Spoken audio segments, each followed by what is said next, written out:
দুই রকমের আমসত্ত্ব বানাবো আজকে। আর দেখেন আমসত্ত্বগুলো কি সুন্দর ট্রান্সপারেন্ট, আর এগুলা খেতে এত টেস্টি যে বাচ্চারা দোকানে গেলে কিন্তু এগুলাই কিনে, আর হচ্ছে বাসায় যদি বানাই দেন তাহলে কিন্তু মুহূর্তের মধ্যে শেষ হয়ে যায়। আর আমের বিভিন্ন ধরনের আচার আইটেম কে না পছন্দ করে বলেন, বাচ্চা থেকে বুড়ো পর্যন্ত সবাই কিন্তু এই জিনিসটা পছন্দ করে। আর আজকের আমসত্ত্বগুলো এমন ভাবে বানিয়েছি যেগুলো দোকানের স্বাদকেও হার মানাবে। চলেন দেখে নিই আজকে কিভাবে বানিয়েছি আমসত্ত্ব। আর আমি আজকে দুই রকমের আমসত্ত্ব বানাবো, একটা একদম বাচ্চারা সহ বুড়ো সহ সব ধরনের মানুষ খেতে পারবে। আর এই আমসত্ত্বটা কিন্তু বাজারেই কিনতে পাওয়া যায়, যেরকম বাজারে যে বাচ্চারা সহজেই কিন্তু ওই আমসত্ত্বটাই কিনে। আমি ওরকম করেই প্রথমে বানাবো। আরেকটা বানাবো বড়দের জন্য, যেটা একটু মশলাদার সবাই পছন্দ করে ওরকম টাইপের, যেগুলো আমাদের পছন্দ বড়দের। আর কাঁচা আম ফুরিয়ে যাওয়ার আগেই আপনিও বানিয়ে রাখতে পারেন। আর এটা কিন্তু সারা বছর পর্যন্ত ভালো রাখা যাবে যদি একটু নর্মাল ফ্রিজে রেখে দেন, তাহলে দেখবেন যে একটু একটু করে সারা বছরই খেতে পারবেন। আজকে আমসত্ত্বগুলো বানানোর জন্য আমগুলো আমি এই সাইজ করে কেটে তারপর সিদ্ধ করতে দিলাম। পানি বেশি দিতে হবে না, অল্প পানি দিলে কিন্তু বেশি ভালো হবে। আমার একটু বেশি পড়ে গেছে, তাই এখন ছেঁকে নিচ্ছি। ছেঁকে নিলে ভালো হবে, কারণ এটার মধ্যে একটু সামান্য আঁশ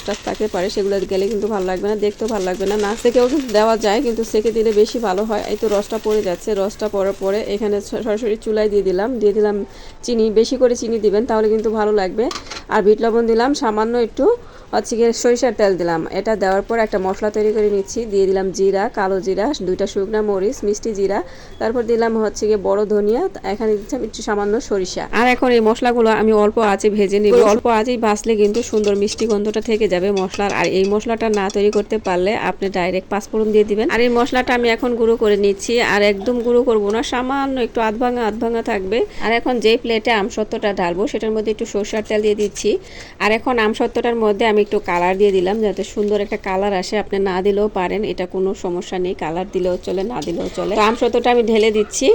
আর এটা কিন্তু আমি বাচ্চাদের জন্য তৈরি করেছি। এটার মধ্যে গিয়েছে বিট লবণ, তেল, আর হচ্ছে গিয়ে চিনি বেশি করে। আর এরকম করেই কিন্তু ম্যাঙ্গো বার বিক্রি করে বাজারে, দেখবেন যে কোনো রকম মশলা থাকে না। আর এই মশলাদারটা তৈরি করছি সবার জন্য, আমাদের পছন্দ অনুযায়ী। সেটা মিশিয়ে এখন ঢেলে দিলাম একটা প্লেটে, তারপরে রোদ্রে দিয়ে দিলাম যতক্ষণ না শুকায়। আর যদি মনে করেন যে রোদ্রে দিবেন না, তাহলে একটু ভালো করে জাল করে দিয়েই মেলে দিলে কিন্তু একদম ম্যাঙ্গো বারটা টাইট হয়ে যায় এমনি রেখে দিলে। আর 2 দিন রোদে দেওয়ার পরে দেখেন আমার ম্যাঙ্গো বারটা একদম রেডি, যেটা আমসত্ত্ব বলা হয়।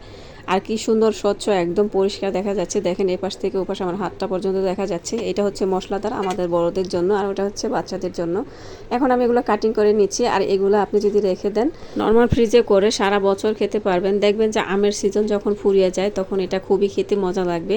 আর আমার তো এই জিনিসগুলো বানায় রাখার সাথে সাথে শেষ হয়ে যায়, আমি আর কিভাবে রাখবো, একদিকে বানাই আরেকদিকে শেষ হয়ে যায়। আর এখন রোল করে কিন্তু আমি এগুলো রেখে দিচ্ছি, রেখে দেওয়ার সাথে সাথে খাওয়া শেষ। আর এগুলা দেখেন কি সুন্দর দেখা যাচ্ছে। আর এগুলো যদি আপনি বাসায় সুন্দর একটা এয়ারটাইট বক্সে করে নর্মাল ফ্রিজে রেখে দেন, সারা বছর থাকবে।